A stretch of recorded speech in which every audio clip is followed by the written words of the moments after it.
زي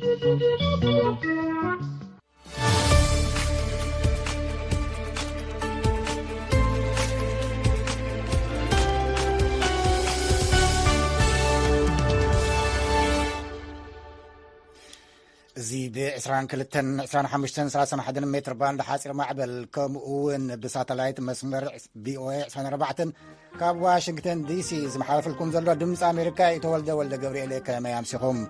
نلومي ربع شمونت مسكرم كتشحن 21 ويباغمن 3 دبوب كوريا ناي حاسوت زينا ክትቆጻጸር ትጽዕር ጋዜጠኛታት ግን ሕጉሳት አይመስሉን ዝብል ጸብጻብ ነዜና ሲዕቡ ቀርቢ ተረኛ መደብ ህዝቢ ምስ ህዝቢ ድማ ጸገማት ተኽእሎታትን ዕድላትን ህዝቢ ኤርትራን ኢትዮጵያን ብዝብል ካብ ዝሓለፈ ሰሙን ዝቀጸለ ክኸውን ቅድሚው ግን ኣብ ዜና ዘሎ ገብረ መድህን እዩ ድምጽ ኣሜሪካ ትሰምዑ ኣለኹም ኣጋጢሙ ጸንሐ ናይ ቴክኒካል ጸገማት ተፈቲሕሎ ሕጂና ብዜና ክንሓልፍ ኢና كماي تمسيو زينا كسمعكم عطوات حيلتات كلل تግራይ ኣብ ክልል ኣምሓራ ዞባ ሰሜን ጎንደር ዳባት ወረዳ ጭና ተክለ ሃይማኖት ኣብ ዝተባሃለ ናይ ገጸር ዓዲ ንልዕሊ 200 ንጹሃን ሰባት መቕታሎም ሰበስልጣን መንግስቲ እቲ ከባቢ ዝተጎድኡን መሰኻኽር ዓይኒ ምዃኖም ዝገለጹ ነበርትን ገሊጾም ዕጡቋት ሕወሓት ኣብቲ ከባቢ ንሓሙሽተ መዓልታት ኣብ ዝጸንሕሉ እዋን ገዛ እናዞሩ ንጹሃን ቀቲሎም ክብሉ ነበርቲ ምዃኖም ዝገለጹ መሰኻኽር ዓይኒ ገሊጾም ይብል ጸብጻብ ኣስቴር ምስጋናው ብኻል ወገን ድማ ዕጡቋት ሕወሓት ን120 ሲቪላት ከም ዝቐተሉ ለማዓንቲ ረቡዕ ሮይተርስ ንከባቢያዊ ሰበስልጣን ብምጥቃስ ጸብጺቡ እቲ ቅትለት ካብ ከተማ ዳባት 10 ኪሎ ሜትር ርሒቑ ኣብ ዝርከብ ናይ ገጸር ዓዲ 1-2 መስከረም 2021 ኣቋጽራ ፈረንጂ እዩ ተፈጺሙ ብመሰረት ኣብ ዳባት ከባቢያዊ ኣመሓዳሪ ሰውነት ውባለምን ወሃብ ቃል መምሕዳር ከተማ ጎንደር ቻላቸው ዳኛውን ዛጊድ 120 ሬሳ ረኺብና ኣለና ኩሎም ንጹሃን ሓረስቶት እዮም እቲ ቁጽሪ ካብኡን ላዕሊ ከም ዝኸውን ንኣምን ሃለዋቶም ዘይተፈልጡ ሰባት ኣለዉ ኢሉ ከባቢያዊ ኣመሓዳሪ ሰውነት ንሮይተርስ ብቴሌፎን ኣብ ዝሃቦ ቃል እዚ ከምዚ ኢሉ እናሃለወ ቤት ጽሕፈት ዝምድናታት ትግራይ ዝተባሃለ ወግዓዊ ቤት ጽሕፈት ነቲ ብኣገልግሎት ዜና ሮይተርስ ዝወፀ ዜና ብትሪ ኮኒንዎ ኣሎ ኣብቲ ዝዘርግሖ ሓፂር ጽሑፍ እቲ ብሓደን 2 መስከረም ተፈጺሙ ዝተባሃለ ጃምላዊ ቅትለት ኣብ ስኑዕ ዜና ሓይልታት ኣምሓራ ዝተመርኮሰን ዝኾነ ጭብጢ ዘይብሉን ክብል ገሊጽዎ ኣሎ ኣብ ቅትለት ጾታዊ ዓመፅን ካልእ ግፍዕታትን ምዝጉብ ታሪኽ ዘለዎ ሓይልታት ኣምሓራ እዮም ዝበለ እቲ መግለጺ ንኣገልግሎት ዜና ሮይተርስ መዛግብቱ ክርኢ ኣዘኻኺሩ ኣሎ እቲ መግለጺ መወዳእታ ሓይልታት ትግራይ ካብ ከምኡ ዝመስል ስጉምትታት ቁጡባት ምዃኖም ድሕሪ ምንጋር ናጻ ኣካል ከጻሪን ነቲ ሓበሬታ ከም መሳኽር ንዝደሊ ማዕኸን ዜና ድማ ማዕጾም ክፉት ምዃኑን ሓቢሩ ኣሎ ቅድሚ 10 ኣዋርሕ ብሰንኪ ዝጀመረ ኩናት ኣሽሓት ተቐቲሎም ልዕሊ 2 ሚልዮን ሰባት ድማ ካብ መንበሪኦም ተመዛቢሎም እዮም እቲ ውግእ ናብ ክልላት ዓፋርን ኣምሓራን ተዛሚቱ እዩ ኣብ ዝተፈላለየ ዓበይቲ ከተማታት ዝነብሩ ተወለድቲ ትግራይን ደገፍቶምን ሎም ረቡዕ ዝተፈላለዩ ሕቶታት ሒዞም ድምፂ ተቃውሞ ከም ዘቃልዑ ተገሊጹ ኤምባሲ ቱርኪን ቤት ጽሕፈት ሰሜን ኣትላንቲክ ወይ ድማ ኔቶ ዘለዎ ልዕሊ 15 ከተማታት ዩናይትድ ስቴትስ ካናዳ ኣውሮፓ እስራኤልን ኣውስትራልያን እዩ ተኻይዱ ናይ ሎሚ ናይ ተቃውሞ ሰልፊ ዕላማት ሰልፊ መንግስቲ ቱርኪ ንኢትዮጵያ ሰብ ኣልቦ ነፈርቲ ድሮን ከይሸይድ ሰብኣዊ ረድኤት ናብ ክልል ትግራይ ብዘይ ዓንቀፍቀፍ ንክሓልፍ ከምኡውን ሓይልታት ክልል ኣምሓራን ሰራዊት ኤርትራን ካብ ክልል ትግራይ ንክወፁ ኣገልግሎታት ባንኪ ቴሌፎን ኤሌክትሪክ ማይ ሕክምናን ንክጅምርን ኣብ ትግራይ ንዝተፈጸመ ግፍዒ ብዓለም ለኸ ነፃ መጻረይ ኣካል ንክምርመርን ኣብ ልዝብ ዝተመርኮሰ ምቁራጽ ተኽሲ ንኽትግበርን ንምሕታት ከም ዝኾነ እቶም ተቃወምቲ ዘዳለውዎ በራሪ ጽሑፍ የረድእ ካብ ኤምባሲታት ኢትዮጵያ ቱርክን ግብረ መልሲ ንምርካብ ዝተገብረ ፈተነ ኣይሰለጠን ዝኸበርኩም ሰማዕቲ ናይዚ ናይ ተቃውሞ ሰልፊ ሙሉእ ጸብጻብ ኣብ ዝቕጽል ዓርቢ ክነቕርበልኩም ኢና ሱዳን ኣብ ወሰናት ሩባ ተከዘ ዝተረኽበ 29 ሬሳ ተወለድቲ ትግራይ ምዃኖም ንምግላጽ ንኣብ ካርቱም ኣምባሳደር ኢትዮጵያ ከም ዝጸውዐት ሚኒስተር ጉዳያት ወጻኢ ሱዳን ኣፍሊጡ ትማል ሰሉስ ኣብ ዘውፅኦ መግለጺ እቶም ኣምባሳደር 30 ሓሰ 2021 ኣቋጽራ ፈረንጂ ተጸዊዖም ካብ 26 ሓምለ ክሳብ 30 ሓሰ ኣብ ዘሎ እዋን ኣብ ሱዳን ሰቲት ኣብ ኢትዮጵያ ድማ ተከዘ ተባሂሉ ኣብ ዝጽዋዕ ሩባ ከም ዝተረኽቡ ተነጊርዎም ኣሎ እቶም ሬሳታት ኣብ ምብራቕ ምብራቃዊ ሱዳን ከባቢ ዋድ አልሁላይዋ ዝርከቡ ኢትዮጵያውያን እዮም አለልዮሞም እቲ መግለጺ ከመይ ከም ዝሞቱ ኣይጠቐሰን ግጭት ትግራይ ናብ ሱዳን ብምልሓኹን ብሰንኪ ህንጸት ግድብ ህዳሴን ኣብ መንጎ ሱዳንን ኢትዮጵያን ዝለዓለ ወጥሪ ተፈጢሩ እዩ ብሰንኪ እቲ ኩናት ዓሰርተታት ኣሽሓት ስደተኛታት ናብ ሱዳን ሓዲሞም እዮም ነበርቲ ከተማ ሐዋሳ ብሰንኪ ነህር ዋጋ ብዝተኸሰተ ምኽባር ናብራ የማርሩ ኣለው መምሕዳርታ ከተማ ሕጊ ብምጥሓስ ዋጋ ኣብ ልዕሊ ዝወሰኹን ዜጋታት የጨንቁ ኣለው ንዝበሎምን ነጋዶ ዘየዳግም ስጉምቲ ምውሳድ ከም ዝጀመረ ኣፍሊጡ መምሕዳርታ ከተማ ብነህር ዋጋን ክባር መነባብሩን ዝተሓሰዩ ምስ ማሕበረሰብ ንግዲ ዘዘራረበ ክኸውን ከሎ ህዝቢ ናይታ ከተማ ብክባር መነባብሮ መምራሩ ገሊጹ ኣሎ ነህር ዋጋ ንምንካይ ቀረጽ ግብርን ካብ ዝተፈላለዩ ምህርታት ምልዓሉ ሚኒስተር ንግዲ ኣፍሊጡሎ ይብል ጸብጻብ ዮናታን ዘብዶስ ካብ ሐዋሳ ኣሜሪካ ንምርምር ቲቢ ዝውዕል ኣስታት $1 ሚልዮን ዝዋግኡ ንብረት ንኢትዮጵያ ወፍያ ኣብቲ ብመገዲ ትካል ኣህጉራዊ ምትሕጋዝ መንግስቲ ኣሜሪካ USAID ኣቢሉ ዝተወፍየ ኣዝየን ዘመናውያን 46 መመርመሪ ማሽናት ሎም መዓልቲ እየን ብመንገዲ ኣምባሳደር ኣሜሪካ ኣብ ኢትዮጵያ ኪታ ፓሲ ንሚኒስተር ጥዕናታ ሃገር ዶክተር ሊያ ታደሰ ተረኪበን ኣብቲ ኣጋጣሚ ኣምባሳደር ፓሲ መንግስቲ ኢትዮጵያ ንምቁፅጻር ሕማም ቲቢ ዝገብሮ ዘሎ ስራሕቲ ሞጊሰን ኣብ ኢትዮጵያ ኣብ ዓመት 24,000 ዜጋታት ብሕማም ቲቢ ይሞቱ እዚ ኣሃዚ ኣብ ነፍሲ ወከፍ ሰዓት 3 ሰባት ምዃኖም እዩ ብመሰረት መግለጺ ኤምባሲ ኣሜሪካ ኣብ ኢትዮጵያ እተን ዝተዋሃባ ማሽናት 900 ናይቲ ዝርአ ሕማማት ቲቢ ክፍውሳ ዓቕሚ ኣለወን ብሕብራት መንግስታት ዝምዋል ብሚኒስትራት ዝምራሕ ዝለዓለ ኣኼባ ኣፍጋኒስታን ጠሚቱ ኣብ ዝቕጽል ሰሙን ናይ ገንዘብ ምትእኻብ ኣኼባ ከም ዘካየድ ተፈሊጡ ክሳብ መወዳእታ ኣዚሕና ዘለና ናይ ኣውሮፓውያን ዓመት ንኣስታት 11 ሚልዮን ሰባት ህይወት ኣድሕን ሰብኣዊ ሓገዝ ንምቕራብ $606 ሚልዮን ንምትእኻብ ኣብ ዝቕጽል ሰሙን ክእከቡ እዮም ዋና ጸሓፊ ሕብራት መንግስታት አንቶኒ ጉተረስ ኣፍጋኒስታን ሰብኣዊ ጥፍኣት ይገጥማ ከም ዘሎ ኣጠንቂቖም ኣለው እቶም ዋና ጸሓፊ ዝቕጽል ሰሙን ኣኼባ ብምክያድ ካብ ማሕበረሰብ ዓለም ሓገዝ ንምንዳይ ናብ ጄኔቭ ክጓዓዙ እዮም ብመሰረት ጸብጻባት ሕቡራት መንግስታት ካብ 38 ሚልዮን ህዝቢ ኣፍጋኒስታን ዳርጋ ፍርቆም ሰብኣዊ ረድኤት የድልዮም ናይ ሕቡራት መንግስታት ወኪል ህፃናት ዩኒሴፍ 600,000 ትሕቲ 5 ዓመት ቆልዑ ብከቢድ ሕፅረት ኣመጋግባ ይሳቀዩ ኣለው ህጹጽ ረድኤት እንተደኣ ዘይረኺቦም ክቐትሎም ኣብ ዝኽእል ሓደገኛ ኩነታት ይርከቡ ኣለው ዝብል ጸብጻብ ኣውፅኡ ኣሎ ኣብ ኢንዶኔዥያ ኣብ ሓደ ብእስራት ዝተጻበበ ቤት ማእሰርቲ ሎሚ ንጎሆ ረቡዕ ብዝተልዓለ ባርዕ ሓዊ እንተወሓደ 40 እስራት ከም ዝሞቱ ተፈሊጡ ወሃብ ቃል ሚኒስተር ፍትሒ ኢንዶኔዥያ ሪካ ኣስፕራንቲ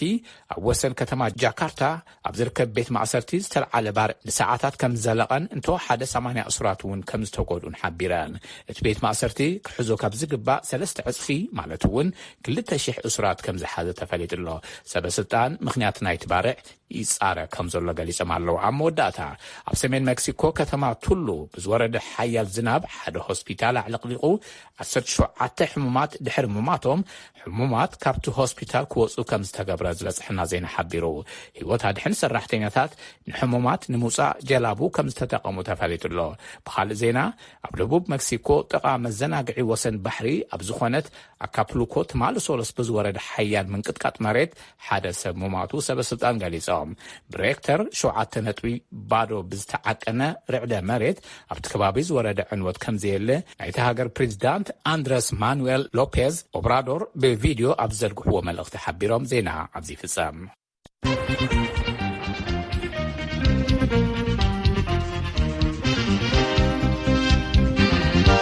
ድምፂ ኣሜሪካ ካብ ዋሽንግተን ዲሲ ዜና ክሰሙ ፀኒኹም ካብ ገብረ መድህን የቐኒልና ናብ ተረኛ መደብ ህዝቢ ምስ ህዝቢ ክንሓልፍ ኢና ካብ ዝሓለፈ ረቡዕ ዝቐጸለ እዩ ካልኣይ ክፋል ይቕጽል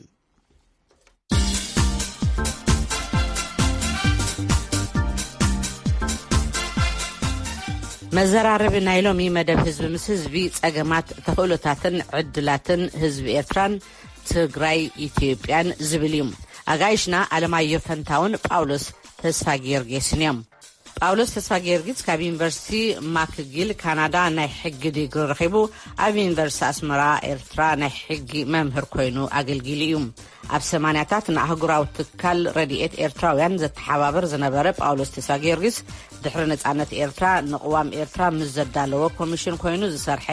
ብ2002 ጳውሎስ ተስፋ ጊዮርጊስን 17 ካልኦት ኤርትራውያንን ንድሕነት ኤርትራ ተበግሶ ዜጋታት CIS ዝብል ማሕበር መስሪቶም ኣለማዮ ፋንታው ኣብ ሚያዝያ 2009 ካብቲ ኣብ ሽላይንጊን ኦስትሪያ ዝርከብ ማእከል መጽናዕቲ ሰላም ዩኒቨርሲቲ ኤውሮጳ ብውሕሉል ስነ ጥበብ መጽናዕቲ ሰላምን ግጭትን ተመሪቑ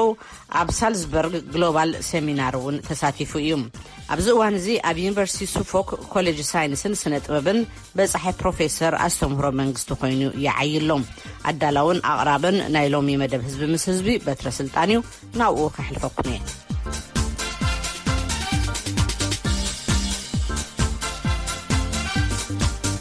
ኣለማዮ ንስኻውን ብግዴኻ ኣብ ናይ ኢትዮጵያ ሕጊ ፖለቲካ ሃገራዊ ፀጥታን ፖሊሲ ወፃእን ጽሒፍካ ኢኻ ተምህሪኻ ትዛረበሉ ኢኻ ክልተ ሕቶ ቀዳመይቲ ሕገ መንግስቲ ኢትዮጵያ ጠንቂ ናይ ኢትዮጵያ ትርከበሉ ኩነታት ባዕሉ እቲ ሕገ መንግስቲ ኢሎም እውን ዝወቕሰለዉ ንቐጻሊ እውን ምምሕያሽ ክግበረሉ ከም ዝኾነ ኩሉ ዝሰማምዐሉ ኮይኑ ዘሎ ይመስል። እስኪ ብዛዕባኡ ተዛረበ። እዚ ናትካ ሕቶ ንምምላስ ሓደ ስግምት ድሕሪት ክወስድ እሞ ኢህወደግ አዲስ አበባ ኣትዩ ተስዓን ሓደን ብፈረንጅ ቆጻጽራ መንግስቲ መስተከለን ድሕሪኡ ተኸቲሉ ኤርትራውን ነጽነት ምስ ኣወጀትን ኢትዮጵያ ሕገ መንግስቲ መጽሓፍ እዩ ቀዳማይ ስራሕ አልገበራት። እቲ ሕገ መንግስቲ ዕላምኡ ኣብ ታሪክ ኢትዮጵያ ዝነበረ ናይ ብሔር ብሔረሰባት ናይ ዘይተመዓራረ ርክብ ንምዕራይ ነዚ እዩ ናይ ቶም ናይ ቀደም ስርዓት ናፍቕቲ ጥንቂ ሰላም ኢትዮጵያ ዝተዘርአ ብኢህወደግን በቲ ሕገ መንግስቲ ኣቢሉ እዩ ዝበሃል ዘሎ ዘረባ ሄጅመን ንምንታይ ተለቐለ ካብ ዝብል ሕራነ ዝመፀ እዩ ይመስለኒ። ኣብኡ ከለኻ ኣለማዮ ሓደ ኣምረሎ ንስኻ ትደፍአሉ ሕጋዊ ብዝሃነት ወይ ከዓ ሊጋል ፕሉራሊዝም ዝብል ኣብ ፌደራላዊ ፖሊሲ እንኹርናዕ እዩ ዝብል እውን እምነት ኣለካ እሞ ኣብ ኢትዮጵያ ኣሎ ዶ ዝተሓሳስባ እዚ ክትኣታተው ዲኻ ትደልዮ እንታይ ከማለት እዩ? ፌደራል ስርዓት ማለት ብመሰረቱ ናይ ሸርድን ሰልፍሩልን ዝሓቆተ ስርዓት መንግስቲ ኣሎ ማለት እዩ። ክልላት بعلم يمحدرة عندنا كللات أفتي هجراوي منجست عم أخذ منجستي يوكلا بحدا مول عدي يمحدرة مالتي. So legal pluralism ناس self rules بهال هذا aspectي هذا dimensionي. سلطان بزح من شتات اللوه. ناي فيدرال ناي ما أخذ النيو ناي كللات النيو ناي بهال النيو. أب إيرترا عبي صح كم تصرح له نجارة أخذ ناي customary law كوديفاي مقباري. أب إثيوبيا ون الفيدرال صح زمس أنا جرسي كللات حاجة منجست اللوانية. كلن تشعت كللات إثيوبيا بزي سيداما حدش كلية عصرة حتى بس يعزلها كلن تشعت كللات حق منقست اللون بس حق ما فيدرال حق منقست مسألة دقمة بس أبت فيدرال حق زي تشافى الأرياس كشفنو حق كوسو لاي فاميلي لاي بيتسب لاي بيرسونال لو ماتر لاي بعد حق كوسو مسألة لوامي أبقى بنقول لاي قبل حق كوسو زخلوا له مسألة له بناي فيدرال لاي قبل نقص حقي ليت شافنا له لاي كل السلطة تحنتنا يتنكف كيان قال يوم حيلتات مو بومدو تحق منقستيك طفى له زول يوم قال يومكم حيش الله زول يوم عبذكر ايتو هانداي ابيارو كقرطكم محوتي هراي كومو يو ذبحال زوامزي ني ኢትዮጵያ ከፋፈላ ተሰርሐዩ ዝብሃል ስታታሎ አይ ጣማን ጥራገ ኮነሲ ወጥዕዋ ዝብሃል አሎ ሓደ ነገር ዘሎ እቲ ኮንቴክስት ናይ ኢትዮጵያ ሪያሊቲ እንተወሰድና ኢትዮጵያ ቅድም እዚ ቋምዚ ካብ አዲስ አበባ ኩሉ ዝብገስ በሓደ ዝዕብለል አገዛዛ አይነርዋ የተሃለ ብሔራት መሰል አይነበሮን ይትረፍዶ ነፃ ኮይኑ ከሐስብን ክንቀሳቀስን ከማዕብልኒ ስለዚህ እዚ ቋምዚ ተአነ ድርዳአኒ ንዕኡ አድረስ ክገብር ተነዲፉ ቋም አም ትግባር ይህወት ረክብ አም ትግባር ፀገማት አይነበረን አይባህልኒ ግን ኩሉ ቋም ከአ ናይ መንሕያሽ አንቀጽ ኣለዎ ናይ መንሕያሽ አገባብ ኣለዎ ስለዚህ ሆልሴል እዚ ጠፋሎ እዚ ናህና ይኮነን እዚ አይጣማናኒ ክባሃል እንተ ኮይኑ እቲ ሓል ዝመጽን ከምኡ መልክዕ እንደሓዘ ኸይድ እታ ትገብር ዘለኻ ስለዚህ እዚ ቋምዚ ፍጹም ዲው ፐርፌክት ዲው አይኮነን ኣብ ግብሪ ዘጋጠመ ፀገም ኣሎ ዶ ይእረም ክመሓሽ ኣሎ ዶ ኩሉ ቋም ይመሓሽ ኣብ ዓለም ፐርፌክት ዝበሃል ቋም የለን ናይ ኣሜሪካ ቲ ዝበለጠ ቋም ይበሃል ክንደይ መንሕያሻት ተገይሩሉ ናይ ሙሉ ዓለም ከምኡ እሞ እንታይ ይኸውን ኣክንድነት ኦዋም ሪኢኻ ከመገና ነስርሖ ዝኸውን ናይ ፖለቲካ መርገፂ ይውሰድ يغنيلنا قصلت غليها على مايو ይሄ ደግሞ ዘምጽኦ ሕገ መንግስት ኢትዮጵያ እዩ ጠንቂ ሰላም ኢትዮጵያ ዝብሉ ዝገርመካ እቲ ክርክር ብጣዕሚ እንትልዩ ክልተ ስታንዳርድ እዩ ዝፃወቱ ዘለው ኢትዮጵያዊነት ዝበሃል ናሽናሊዝም ኣብ ኢትዮጵያ የለን እዚ ሕገ መንግስቲ እዚ እዩ ኣምሓራ ዝበሃል ክልል ኩሎም ኣምሓርኛ ተዛረብቲ ህዝብታት ኢትዮጵያ በተፈላለየ ክፍለ ሃገራት ዝነበሩ ኣብ ሸዋ ኣብ ጎንደር በጌምድር ኣብ ጎጃም ኣብ ወሎ ገለ ዝነበሩ ተኣኪቦም ሓደ ክልል መስሪቶም ኣምሓራ ዝተባሃለ ኦሮሚያ ዝተባሃለ እውን ከምኡ እዩ ብጣዕሚ ዘሕፍር መንገዲ ኣብቲ ሕገ መንግስቲ ክፅሓፍ ከሎ ኣይተወከልናን እቲ ሕገ መንግስቲ ዝተፅሓፈ ንትግራይ እዩ ዝብሉ ብጣዕሚ ዘሕፍር ክርክር እዩ ባይዘወይ ድሕሪ TPLF ኮይና ዓብይ ሚና ተጫወተት ኣብዚ ሕገ መንግስቲ ምፅሓፍ ድሕሪ ከምኡ ኮይኑ TPLF ንህዝቢ ትግራይ ዝጠቅም ሕገ መንግስቲ ኣይፅሓፈትን እያ because practically ኣምሓራን ኦሮሞን ጥምረት ገይሮም ንዘለዓለም ኢትዮጵያ ዝገዝኡሉ ሕገ መንግስቲ ተዘርጊሑ ርኢናዮ ኢና ሕዚ ኣብቲ ፓርላማ ዘሎ ወንበር ማጆሪቲ ክቆጣጠርዎ ይኽእሉ እዮም ወሮማራ ኢሎም ማለት እዩ so ዓበይቲ ኣሰመትሪካል ዝኾነ ኣሰመትሪካል ሪሌሽንስ ዘለዎም ክልላት እዮም ተፈቂሮም ባት ሕገ መንግስቲ ኣምሓራ ዝበሃል ዓብይ ክልል ገፊሕ ብጣዕሚ ኦሮሚያ ዝበሃል ዓብይ ክልል ትግራይ ትበሃል ንክንዚኣ ትኸውን ክልል እያ ተፈጢራ ዘላ ሕገ መንግስቲ ጠንቂ ኖ እቲ ሕገ መንግስቲ ዲፌክት ዘለዎ ናይ ዲዛይን ፀገም ኣለዎ በዚ ክንሰማዕ ንኽእል ኢና እቲ ዲዛይን እቲ ዘሎ ኣሰመትሪካል ሪሌሽንስ ከም ምዕራርዮ ክግባእ እዩ ዳሱ መሰረታዊ ናይ ሕገ መንግስታዊ ግርጭታት ክልዓሉ ከለው ዲስፒትስ ክመፁ ከለው ልፈትሕ ኢንዲፐንደንት ዝኾነ ኣካል ፖለቲካዊ ኣይኮነን ከም ሃውስ ኦፍ ፌደሬሽን ደበለ ሕገ መንግስታዊ ፍርድ ቤት ይኹን ዋላ ጁዲሻል ሪቪው ጠቅላይ ፍርድ ቤት ዝኾነ ዓይነቱ ተቋም የድሊ እዩ እሞ እቲኦም ፀገማት ኣለሊና ወዲና ኣለና ማለት እውን ዝተሓፀረ ኣይኮነን ናይ ቁጠባ እውን ክልዓል ይኽእል እዩ ሰብኣ መሰላት እውን ክልዓል ይኽእል እዩ ካልኦት ብሓባር ንክልቲኦም ህዝብታት ከምቲ ኣለማየሁን ዝበሎ ሰሜንን ደቡብን መረብ ዘሎ ማለት እዩ ዘመሳሰሉ ነገራት ኣሎ እዚኦም እቶም ብድሆታት እዮም ኩናት እውን ካሊእ ፀገም እዩ ኣብቶም ተኽእሎታት ክነትኩር ተኾይንና ተኽእሎታትን ዕድላትን ካብዚ ዘለናዮ ኩነታት ክልቲኡ ህዝቢ ማለት እዩ ካብዚ ዘሎ ፀገምን ምትፍናንን እዩ ከመይ ቢሉ ናብ ሰላማውን ሕውነታውን ህይወት ናብራ ክሰጋገር ዝኽእል ከመይ ገይሩ እዩ ናብ ዕርቂ ክበፅሕ ዝኽእል ዝብል መን ይጀምሮ በበይ ጌርካ እዩ ፖለቲካውያን እንድሕር ቀቢፆምና እንድሕር ቀቢፆም ነቲ ህዝቢ ንዕኦም ጥራሕ ዲና ክንገድፎ ዝግባአና ወይስ ካልኦት ኣካላት ኮሚኒቲታት ከብግስዎ ዶ ይኽእሉ ዝብል እስኪ ክንቅፅለሉ ሓደኹም ጀምሩ እንድሕር ተስተውስ ኮይንካ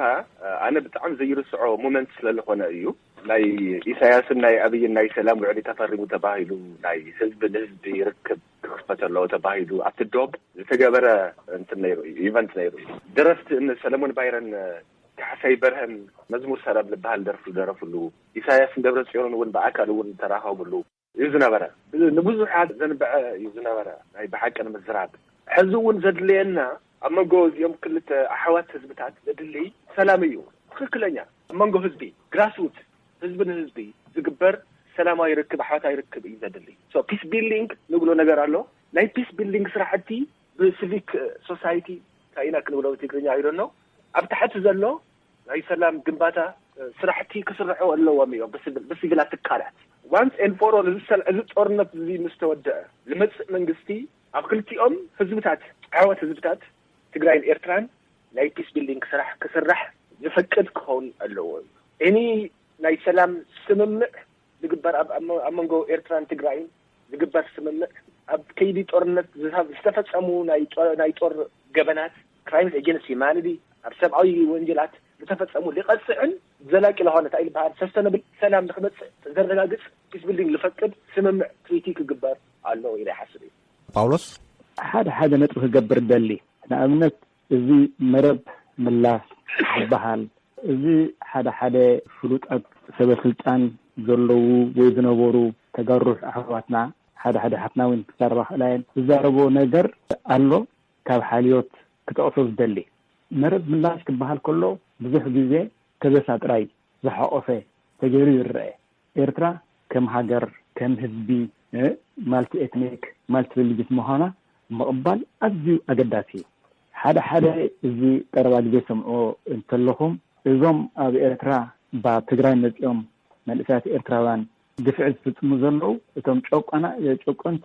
ኣስላምዮም ዝብል እቶም ባጨክራት ኣስላምዮም ዝብል መልእክቲ ይለኣኽ እዚ ካብ ሓቂ ዝረሓቐ ጥራይ ዘይኮነ ሳዕቤኑ ዘይምርዳእ እዩ ሳዕቤኑ ክብል ከለኹ ኣብ ውሽጢ ኤርትራ ወይ ኤርትራዊ ተፈጥሮ ሪኣክሽን ወይ ከዓ ግዲ ዘይብሎም እዮም ዘይሓስቡ ኣርሕቖም ዘይርእዩ ንክልቲኡ ህዝቢ ብሓደ ክመፅእ ኣንጻር ግፍዒ ኣንጻር ጭቆና ንቅድሚት ክኸይድ ዘይገብሩ ኣለዎ እሞ እዚ ከተሓሳስብ ደሊ ኣብዚኣ ምጥንቃቕ ደሊ እቲ ዝበልካዮ ግን ብሓባር ንሕና ከም ኤርትራውያን እዚ ትግራይ ዝካየድ ዘሎ ክንነፅጎሉ ናጥራ ዘይኮነ ንነፅጎ ግቡእና ሓላፍነትና ስለዝኾነ ስለዝስማዓና ኣብ መውዳእታ ከዓ ብከምዚ ክንነብር ስለዘይንኽእል ሰላም ክመፅእ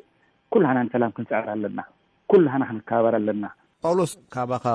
ፈለማ ግዜ ክንሰምዖ ዘለኹ እሞ መረብ ምላሽ ክበሃል ከሎስ ከበሳ ጥራሕ እዩ ዝሓስቡ ተጋሩ ኣሕዋተይ ኢልካ ኣለኻ እሞ መን እዮም ዞም ሰባት እዚኦም ብዛዕባ መን ኢና ንዘራርብ ዘለና ወል ሕጂ ከልእከለ ክብለካ ኣይክእልን ግን ቀሊል ኣይኮነን ሳይን ምባል ግን ኣነ ከመተሓሳሰቢ እምነት ንምሕዳር ፍቅሪ ንምንዝልዳል እዚታት ክንጥንቀቕ ኣለና ኢለ ክሓልፎ ደሊ ግን ኣሎ ኣይጠራጠር ስለዚ ኣብኡ ተኣትኹ ቁሩብ ግልፅል ኣቢለ ብዙሕ እንታይ ክብል ይኽእል እሞ ዘይኮነ መልዓል ዘይኮነ ክውን እዩ ከምኡ ይበሃል እዩ ጳውሎስ ተርፈና ዘሎ ነጥቢ ክልቲኡ ህዝቢ ዘሎ ተኽእሎ ወይ ዕድል ኣብ ተፈላለዩ ኣወንታዊ ነገራት ይንፀባረቕ እዩ ኤርትራውያን ኣብ ጎኒ ህዝቢ ከም ዝኾኑ ኣብ ተፈላለየ መንገዲ እውን ኣርዮም እዮም ተኣሉታዊ ቅድም መራሕቲ ፖለቲካ ክንዘራረበሉ ስለ ዝፀናሕና ኣነ እኳ ዝፈልጦ ኤርትራውያን ወራር ኣንበጣ ኣጋጢሞ ትግራይ ብዓሰርተታት ሸሓት ክሳብ 100,000 ዶላራት ኣዋፂኦም ዝለኣኽሉ ኩነታት ፈልጥ ኣብዚ ቀረባ ግዳይ ኩናት ንዝኾነ ሓረስታይ ትግራይ ትራክተር ንኽዕድጉ በዓልቶም ተወዲቦም ገንዘብ ንኽልኡ ተቐሪቦም ከም ዘሎ ብዙሓት ኤርትራውያን ንፈልጥ ኣብ ዝተፈላለዩ ተቃውሞታትን ድምፅታትን እውን ባዕለይ ሪፖርት ዝገበርክዎ ብስቴት ዲፓርትመንት ኣብ ካልኦት ከባብታትን እውን ነቲ ኣብ ትግራይ ተፈፂሙ ዝተባሃለ ግፍዕታት ኣብ ኣደባባይ ወፂኦም ተቃዊሞም እዮም ብርክት ዝበሉ ኤርትራውያን እውን ኣብ ዝተፈላለዩ ማዓስከር ስደተኛታት ኣብ ክልል ትግራይ ኣብ ኢትዮጵያን ዓመታት ፀኒሖም እዮም ኣብ ላዕለዎት ኣብያተ ትምህርቲ እውን ተማሂሮም ክሳብ ቀዳማይ ዲግሪ ካብኡ ንላዕልን ንክመሃሩ ዕድል ረኺቦም እዮም ከም ሃገሮም እውን ክነብሩ ዕድላት ወይ ከዓ ካብ ክልላዊ መንግስቲ ትግራይ እኳ ፈቃድ ዝተዋሃበሉ ግዜ ነይሩ ሰላም እንተዝኸውን ንኤርትራ ሰጊር እውን ብዙሕ ትግራዋይን ኢትዮጵያውን ምተረፍሐ ነይሩ ስለዚ እዚ ዕድላት እዩ ግን ናብ ሓይሊ ከመይ ጌርካ እዩ ዝቕየር ዝኽእል ጳውሎስ ወልዚኣ ከባድ ሕቶያ ንሕና ከም ኤርትራውያን ዝሓለፈ 15 ዓመት ትበርብና ኣለያ ከመይ ጌርና ህዝብና ክርህቦ ትግምታት ንወስድ ቀሊል ኣይኮነን ግን እንታይ እዩ ኩሉ ግዜ ምስራሕ ኩሉ ግዜ ብከምኡ ምሕሳብ ኩሉ ግዜ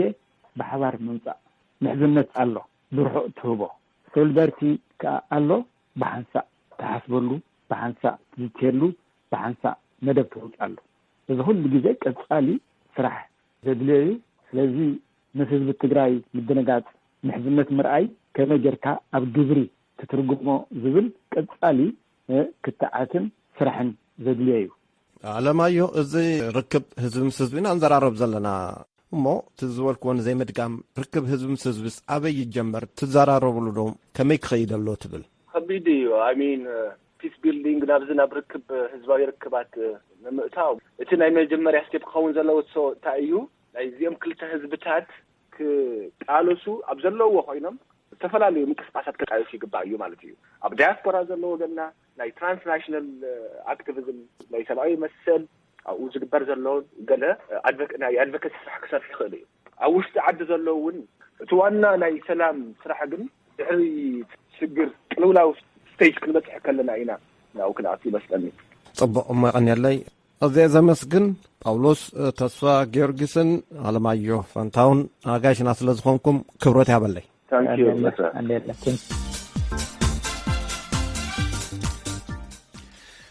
ሰማዕትና ክትሰምዕዎ ፀናሕኩም ብክልተ ክፋል ዝቐረበን ፀገማት ተኽእሎታትን ዕድላትን ህዝቢ ኤርትራን ኢትዮጵያን ብዝብል ተዳለወን መደብ ህዝቢ ምስ ህዝቢ እዩ ነይሩ ንኣጋይሽና ነመስግን ናይ ፕሮግራም መላለየ ኣለና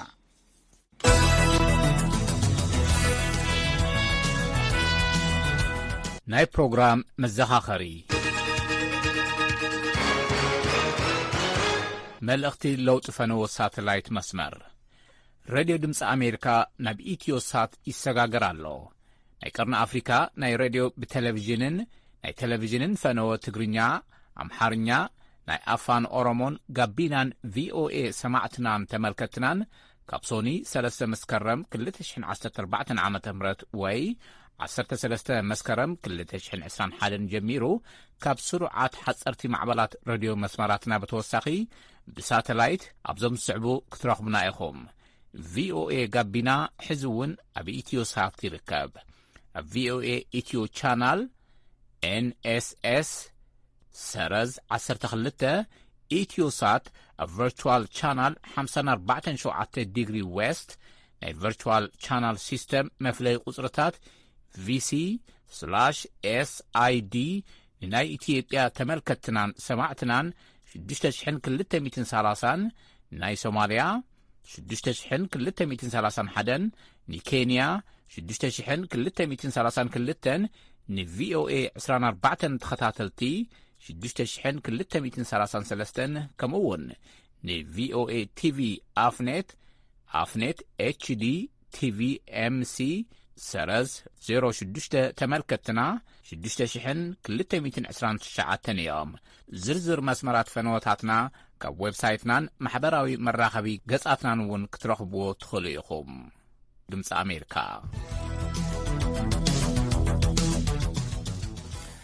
ክብራ ሰማዕትና ብዝምባር መደብና ንፍጽም ኣለና። ናይ ሎሚ ረቡዕ ሰናት ስለዘምሰኹም ብዙሕ ነመስግን። ጽባ ሓሙስ ክንራኸብ ኢና። ተረኛ መደብ መንእሰያት እዩ። ክሳብ ሽዑ ልዋን ለይቲ